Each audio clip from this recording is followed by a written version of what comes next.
আউলিয়ারা তারে ওকুবায় খুদিয়ার জাগেলেরা তারে দুনিয়ায় খুদিয়া। আল্লাহ গোলাম বলতেছেন, ও দুনিয়ার মানুষ শুনে নাও, দুনিয়ার জগতের মধ্যে যারা আল্লাহর ওলি, যারা আল্লাহর খাস বান্দা, যারা আল্লাহর প্রিয় পাত্র, তারাই তো আখিরাতের চিন্তা করে, কবরের চিন্তা করে, হাসরের চিন্তা করে, তার যে কিয়ামতের ময়দানে দাঁড়াইতে হবে এইটা চিন্তা কইরা চোখের জল ফেলিয়া ফেলিয়া আল্লাহর কাছে কান্নাকাটি করে, আল্লাহর কাছে বলে, আল্লাহ তুমি আমাকে যে উদ্দেশ্য লইয়া দুনিয়াতে পাঠাইছিলা সেই উদ্দেশ্য তো আমি হাসিল করতে পারি নাই। দুনিয়ার জগতে আইসা দুনিয়ার ডিজিটাল যুগের মায়ায় পড়িয়া, টাকা পয়সার মায়ায় পড়িয়া, সম্পত্তির মায়ায় পড়িয়া কত বেসুমার বেসুমার গুনার কাজে জর্জরিত হয়েছি। হাতের দ্বারা গুনাহ করেছি, পায়ের দ্বারা গুনাহ করেছি, চোখের দ্বারা গুনাহ করেছি, কত মানুষের জীবন শেখায়ত কইরা জবান দ্বারা কত ফাহেসা কথা বইলা বইলা গুনাহ করছি। এমন গুনাহ করছি যেই গুনার হিসাব আমি রাখতে পারি নাই, কত গুনাহ জীবনে হয়েছে। আল্লাহ যে পরিমাণ গুনাহ করছি আমার তো মনে হয় জাহান্নাম ছাড়া আমার আর উপায় নাই। আল্লাহ তোমার কাছে প্রার্থনা করি, যদিও আমি গুনাহগার, যদিও আমি অপরাধী, তবুও তো তোমারই গোলাম, তোমার বিশ্ব নবী, মায়ার নবী, রাহমাতাল লিল আলামিনের উম্মত। আল্লাহ গো তুমি আমাকে মাফ কইরা দাও, তুমি আমাকে ক্ষমা করে দাও, তোমার ইয়াতিম নবীর উসিলা করিয়া আমাকে মাফ করে দাও। আল্লাহ তাবারক তাআলা জানান, ও ফেরেশতারা দেখো দেখো আমার বান্দা আমার কাছে গুনাহ করার পর অনুতপ্ত হইয়া ভুল বুঝতে পাইরা আমার কাছে কান্নাকাটি কইরা চোখের জল ফলাইয়া ফলাইয়া আমার কাছে মুনাজাত করে আমার কাছে ক্ষমা চায়। যাও ফেরেশতা ঘোষণা করে দাও, আমি বান্দার ডাক দেওয়ার সাথে সাথে, আমি আল্লাহ ইয়া আল্লাহ বইলা ডাক দেওয়ার সাথে সাথে আমি বান্দার জীবনের গুনাহগুলোকে মাফ করিয়া জান্নাতের মেহমান বানাইয়া দিলাম। বলেন সুবহানাল্লাহ।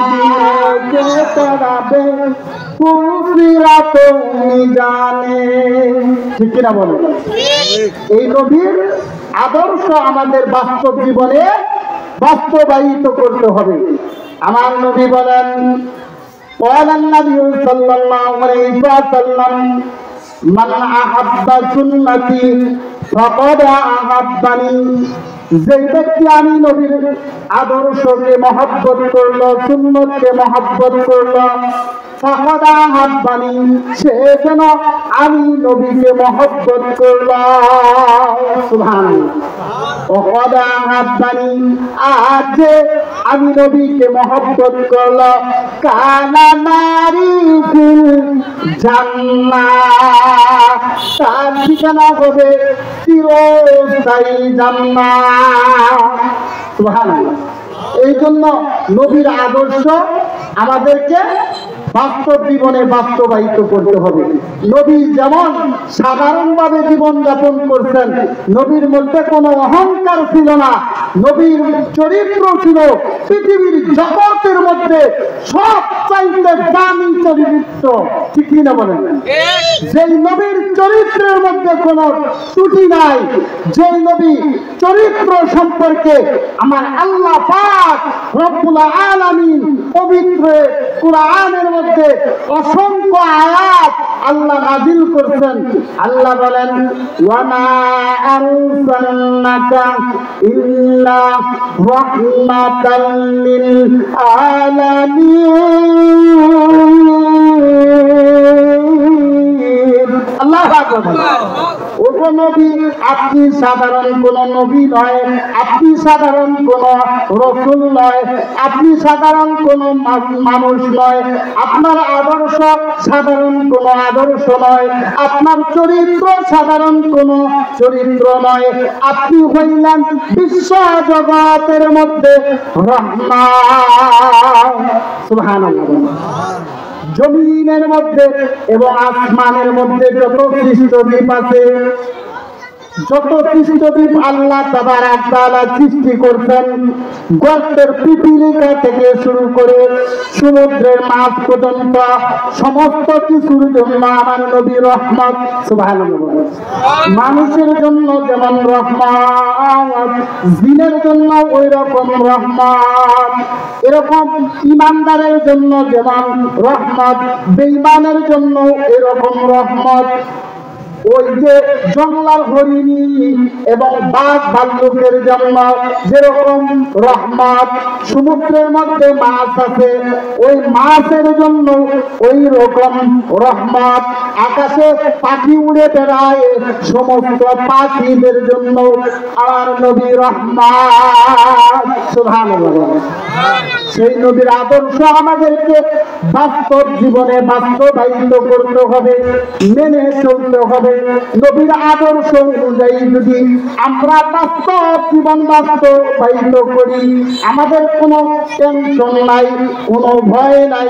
আল্লাহ তাবারক তাআলা জানায় দিলেন, ও আমার বান্দারা, ও আমার বান্দিরা, তোমরা যদি নবীর আদর্শ ফলো আপ কইরা বাস্তব জীবনটা বাস্তবায়িত করতে পারো, আমি আল্লাহ ঘোষণা করে দিলাম, লা খাউফুন আলাইহিম ওয়া লা হুম ইয়াহজানুন।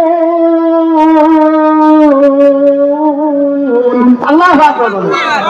যারা নবীর আদর্শকে ফলো আপ করবে, যারা নবীকে মানবে, যারা নবীকে মহব্বত করবে, যারা নবীর জিন্দেগি অনুযায়ী জিন্দেগি চালনা করবে, আমি আল্লাহ তাআলা ঘোষণা করে দিলাম, তাদের কোনো ভয় নাই, তাদের কোনো চিন্তা নাই, তাদের কোনো টেনশন নাই। আমি আল্লাহ তাদেরকে জান্নাতের মেহমান বানায়া দিব। মানব কোন নবীর আদর্শ? আমার নবী মুহাম্মদুর রাসূলুল্লাহ সাল্লাল্লাহু আলাইহি ওয়াসাল্লামের আদর্শ। হামসিরাত মুস্তাফা দরবানি হালের গুণ ইত্তেবা, ইত্তেবায়ে সুন্নতে খৈরুল বাশার হিরে লাজম তাবয়া বিআইবসার শরীয়তহু তরিকতহু तमामी हकीकत में मुहम्मद की गुलामी जहाँ तक आए रबूबियत खुदा की वहाँ तक आए नबूवत मुस्तफा की। चित्कार मानिया बोलें सुबहानाल्लाह। তাহলে আমার নবীর আদর্শ মানার দরকার আছে কি না? আমার নবীর আদর্শের চাইতে দামি কোন আদর্শ এই জগতে আছে? পবিত্র কোরআনটাই আমার নবীর জীবন। সুবহানাল্লাহ। এই জন্য কোরআনটা আমাদের শিখা দরকার।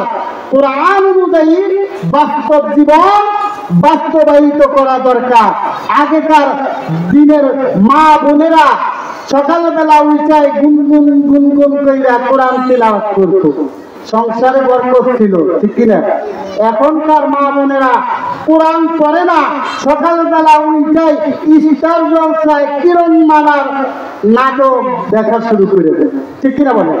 সকালবেলা আগে মক্তবে ছোট বাচ্চাদের পাঠানো হইতো, এখন আর মক্তবে পাঠানো হয় না, সকালেই পাইনি, ঠিক কিনা? আমরা আখিরাতের চিন্তা করি না, দুনিয়া ইজ্জত সম্মান নিয়ে পাগল, দুনিয়ার সম্পদ উপার্জন করার জন্য পাগল। আমরা আখিরাতের চিন্তা ফিকির করি না। কিন্তু নবী আলাইহিস সালাতু ওয়াস সালাম এই জগতের মধ্যে যত নবী আসছেন, বাবা আদম আলাইহিস সালাতু ওয়াস সালাম থেকে শুরু করে যত নবী মুহাম্মদুর রাসূলুল্লাহ সাল্লাল্লাহু আলাইহি ওয়াসাল্লাম পর্যন্ত আসছেন, সমস্ত নবী আলাইহিস সালাতু ওয়াস সালাম দুনিয়ার চিন্তা করছেন না, আখিরাতের চিন্তা করছেন। আখিরাতে সেই নবীর উম্মত আমরা দুনিয়ার চিন্তা করি, আখিরাতের চিন্তা আমাদের মধ্যে না। আউলিয়ারা তারে ওকুবায় খুদিয়ার জাগেলেরা তারে দুনিয়ায় খুদিয়া। আল্লাহ কোরআন বলতেছেন, ও দুনিয়ার মানুষ শুনে নাও, দুনিয়ার জগতের মধ্যে যারা আল্লাহর ওলি, যারা আল্লাহর খাস বান্দা, যারা আল্লাহর প্রিয় পাত্র, তারাই তো আখিরাতের চিন্তা করে, কবরের চিন্তা করে, হাসরের চিন্তা করে, তার যে কিয়ামতের ময়দানে দাঁড়াইতে হবে এইটা চিন্তা কইরা চোখের জল ফেলিয়া ফেলিয়া আল্লাহর কাছে কান্নাকাটি করে, আল্লাহর কাছে বলে, আল্লাহ তুমি আমাকে যে উদ্দেশ্য লইয়া দুনিয়াতে পাঠাইছিলা সেই উদ্দেশ্য তো আমি হাসিল করতে পারি নাই। দুনিয়ার জগতে আইসা দুনিয়ার ডিজিটাল যুগের মায়ায় পড়িয়া, টাকা পয়সার মায়ায় পড়িয়া, সম্পত্তির মায়ায় পড়িয়া কত বেসুমার বেসুমার গুনার কাজে জর্জরিত হয়েছি।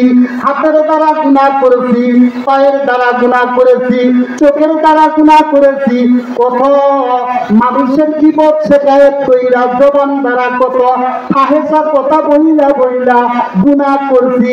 এমন গুনাহ করছি যেই গুনার হিসাব আমি রাখতে পারি নাই, কত গুনাহ জীবনে হয়েছে। আল্লাহ যে পরিমাণ গুনাহ করছি আমার তো মনে হয় জাহান্নাম ছাড়া আমার আর উপায় নাই। আল্লাহ তোমার কাছে প্রার্থনা করি, যদিও আমি গুনাহগার, যদিও আমি অপরাধী, তবুও তো তোমারই গোলাম, তোমার বিশ্ব নবী, মায়ার নবী, রাহমাতাল লিল আলামিনের উম্মত। আল্লাহ গো তুমি আমাকে মাফ কইরা দাও, তুমি আমাকে ক্ষমা করে দাও, তোমার ইয়াতিম নবীর উসিলা করিয়া আমাকে মাফ করে দাও। আল্লাহ তাবারক তাআলা জানান, ও ফেরেশতারা দেখো দেখো আমার বান্দা আমার কাছে গুনাহ করার পর অনুতপ্ত হইয়া ভুল বুঝতে পাইরা আমার কাছে কান্নাকাটি কইরা চোখের জল ফলাইয়া ফলাইয়া আমার কাছে মুনাজাত করে আমার কাছে ক্ষমা চায়।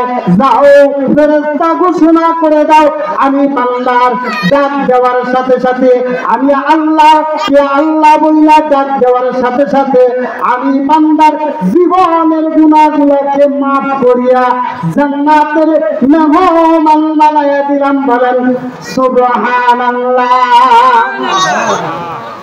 আল্লাহ তাবারক তাআলা আমাদেরকে কি বড় ভালোবাসেন, কেমন ভালোবাসেন। একটা সন্তানকে তার বাবা মা যেরকম ভালোবাসেন তার চেয়ে হাজার হাজার লক্ষ লক্ষ কোটি কোটি গুণ ভালোবাসেন আমার আল্লাহ। সন্তান কোনো কারণে বাবা মার অন্তরের মধ্যে কষ্ট দিয়া যদি দূরে চইলা যায়, রাগ কইরা দূরে চইলা যায়, বাবা মা তাকে গালি গালাজ করে বা তাকে শাসন করার জন্য একটু হয়তো ব্যত্রাঘাত করে, এর কারণে সন্তান রাগ কইরা অনেক দূরে চইলা যায়। দূরে চলে যাওয়ার পরে ওই সন্তান যখন কিছুদিন দূরে থাকে তার বাবা মার অন্তরের মধ্যে মায়া লাইগা যায় সন্তানের প্রতি, ভালোবাসার কারণে, ঠিক কিনা বলেন, মহব্বতের কারণে। বিশেষ করিয়া মা জননীরা সন্তানের কথা বলতে পারে না, কারণ আমার আপনার মা 10 মাস 10 দিন আমাকে আপনাকে গর্ভে লালন করেছেন। কতদিন কত রাত ঘুমাইতে পারে নাই, কতদিন কত রাত খানা খাইতে পারে নাই, কতদিন কত রাত বিছানায় গা লাগাইতে পারে নাই সন্তান প্রসব করতে যাইয়া, ঠিক কিনা বলে। সেই সন্তান মায়ের গায়ে আঘাত করে, এরকম কুলাঙ্গার সন্তান আছে কিনা? এই জন্য আমাদেরকে তওবা করা দরকার, মা বাবার খেদমত করা দরকার। কারণ মা জননী 10 মাস 10 দিন আমাকে গর্ভে লালন করতে দেয়া হাজারো বেদনা সহ্য করছে, নীরবে নিস্তব্ধে সে খুব ধৈর্য ধারণ কইরা সমস্ত ব্যথা ভুলে গেছে।